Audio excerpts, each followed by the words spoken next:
प्यारे सज्जनों, श्रीमद् भागवत गीता में भगवान श्री कृष्ण जी ने प्रत्येक परिस्थिति में मनुष्य के कर्तव्य और उसके उद्देश्य का पूर्णतः ज्ञान प्रदान किया है।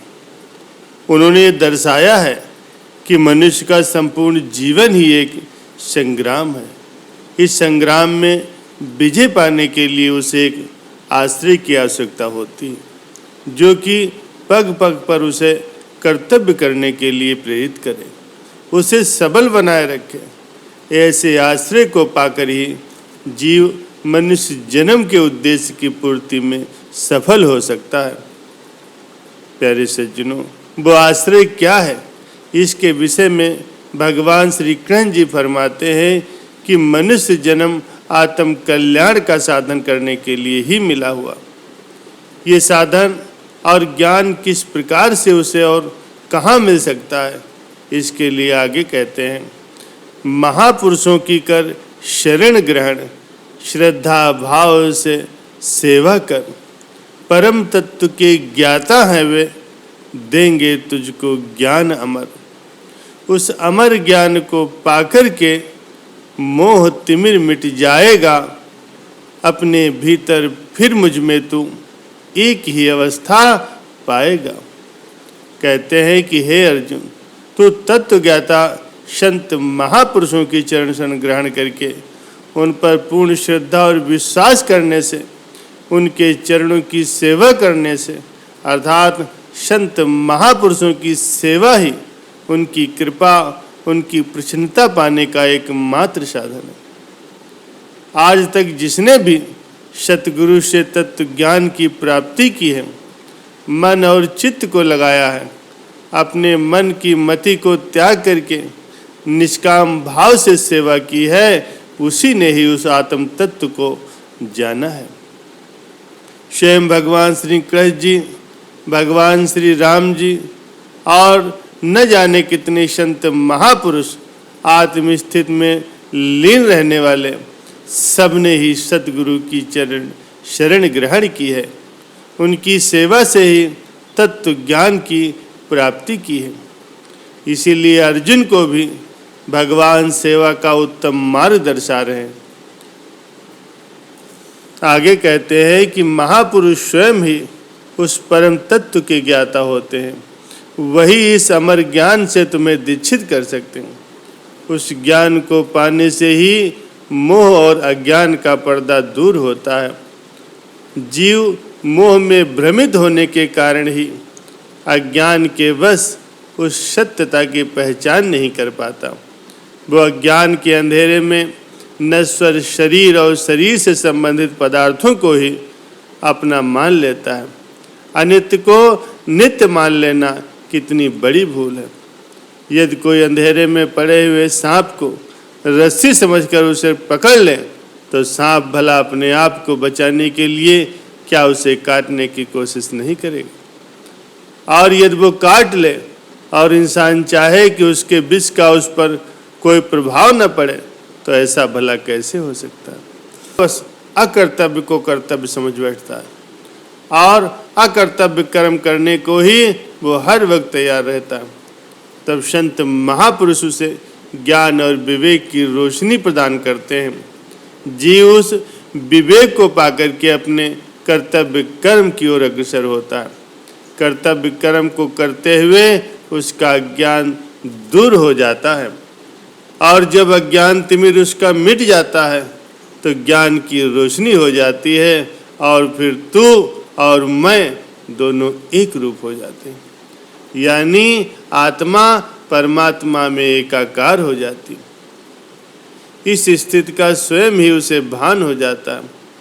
पूर्ण संत सद्गुरु की प्राप्ति अर्थात उनकी चरण शरण ग्रहण किए बिना अपनी बुद्धि, अपनी चतुराई या फिर किसी अन्य यत्न से यदि वो कहे कि वो इस दुस्तर अज्ञान को पार कर सकता है अथवा आवागमन के दुखों से मुक्ति पा सकता है, तो ऐसा कभी भी संभव नहीं है।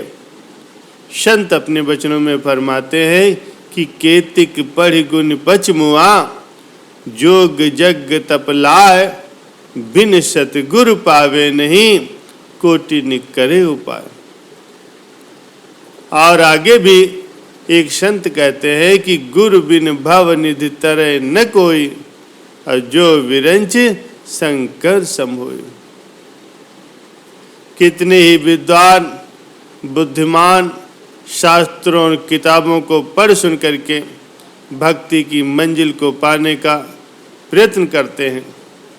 कई तो जप तपस्या में प्रभु प्राप्ति की चाह को पूरा करने की युक्ति सोचते हैं, लेकिन सद्गुरु की प्राप्ति हुए बिना किसी को भक्ति प्राप्त नहीं होती। चाहे कोई करोड़ों नियम अपनी मनमति से क्यों न कर ले, गुरु के बिना भव सागर से कोई भी पार नहीं हो सकता, और न ही अज्ञान की गांठ खुलती है। फिर चाहे वो ब्रह्मा अथवा शंकर जी के समान ही क्यों न हो जाए। अध्यात्म विद्या तो धुर दरगाह से संत महापुरुषों के ही अंडर में सौंपी गई।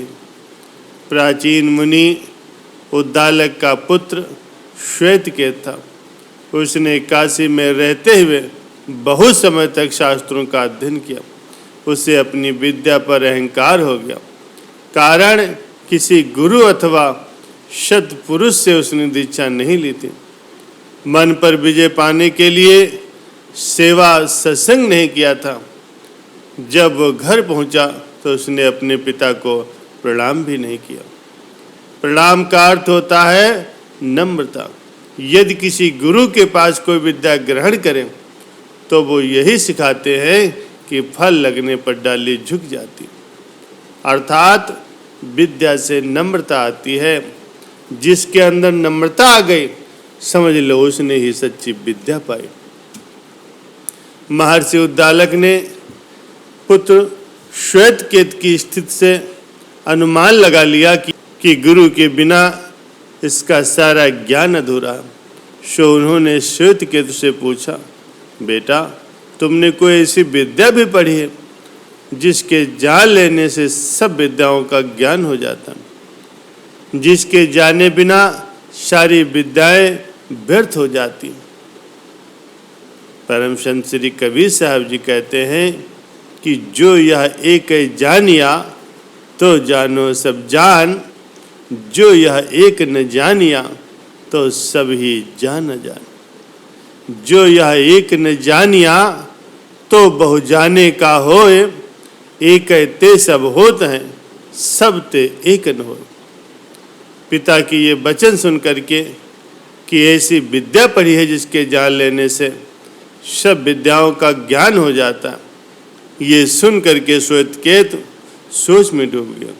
उसने कहा, पिताजी मैंने तो आज तक ऐसी कोई विद्या का नाम ही नहीं सुना है। मैंने एक एक ग्रंथ को पढ़ने में कितना कितना समय लगा दिया, लेकिन फिर भी वो विद्या मुझे नहीं मिली। महर्षि उद्दालक ने कहा, बेटा तुमने व्यर्थ में ही इतना समय नष्ट कर दिया। ये विद्या तो ऐसी है जिसे ऋषि कुल के सारे बच्चे जानते। उस समय श्वेतकेत के हृदय में पिता के लिए बहुत ही श्रद्धा भाव उत्पन्न हो गया। गुरु रूप में पिता के चरणों में उसने दंडवत वंदना करके अत्यंत श्रद्धा से हाथ जोड़ करके इस विद्या को जानने के लिए विनय की। तब महर्षि ने उसे भजन करने का साधन बतलाया, सूरत को अंतर्मुखी बनाने और ब्रह्म ज्ञान का उपदेश दिया। उस साधन पर आचरण करके श्वेतकेतु ने ब्रह्म का साक्षात्कार कर लिया और अपना जीवन सफल बना लिया।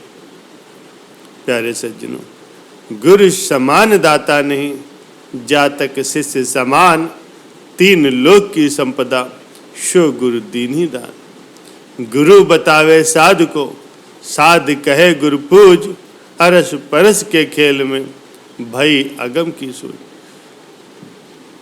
प्यारे सज्जनों, भगवान श्री कृष्ण जी अर्जुन को भी यही मार्ग बतला रहे हैं कि आध्यात्मिक विद्या को पाने के लिए संत सद्गुरु की चरण शरण में जाकर के बड़ी श्रद्धा भाव से उनकी सेवा करने पर परम दुर्लभ उस आत्म ज्ञान की प्राप्ति होती है, और जिसको पाकर के कुछ भी पाना शेष नहीं रह जाता।